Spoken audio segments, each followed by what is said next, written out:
AP ముఖ్యమంత్రి YS Jaganmohan రెడ్డితో Vijayawada MP Kesineni Nani భేటీ అయ్యారు. బుధవారం తాడేపల్లిలోని క్యాంపు కార్యాలయంలో సీఎంను ఆయన కలిశారు. విజయవాడ తూర్పు నియోజకవర్గం ఇన్ఛార్జ్ దేవినేని అవినాష్, అయోధ్య రామిరెడ్డి, మాజీ మంత్రి వల్లంపల్లితో పాటు కేశినేని నాని క్యాంపు కార్యాలయానికి వచ్చారు. కాగా తెలుగుదేశం పార్టీకి రాజీనామా చేయనున్నట్టు కేశినేని నాని ఇప్పటికే సోషల్ మీడియా వేదికగా ప్రకటించిన విషయం తెలిసిందే. అలాగే కేశినేని నాని కుమార్తె కేశినేని శ్వేత కూడా కార్పొరేటర్ పదవికి రాజీనామా చేశారు.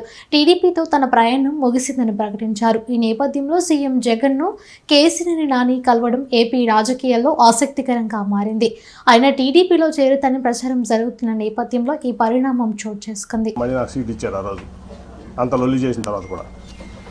అట్లాగే ఆ తర్వాత మరి ఏ రోజు కూడా ఒక ఎంపీగా మరి అక్రమ సంపాదన ఇంకోటి ఆశపడకుండా నిజాయితీగా పార్టీ కోసం, ప్రాంతం కోసం, ప్రజల కోసం కష్టపడ్డా.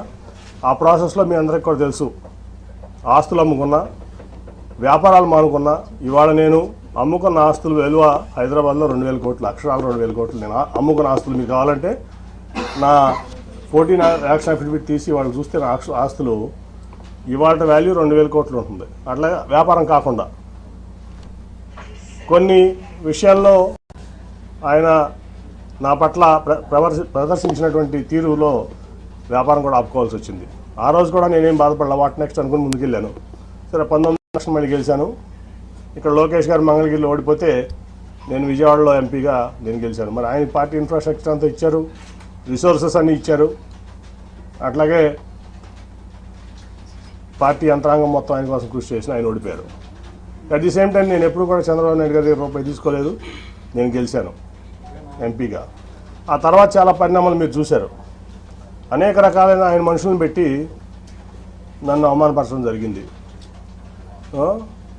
అట్లాగే ఫైనల్గా వచ్చేబడి కార్పొరేషన్ ఎలక్షన్లో సీటు, మేయర్ సీటు లేడీ అయినప్పుడు నేను జనరల్గా ఢిల్లీలో ఉన్నాను. ఫోన్ చేసి కార్పొరేషన్ ఎలక్షన్స్ ఏం చేస్తామని అడిగారు నన్ను చంద్రబాబు నాయుడు గారు.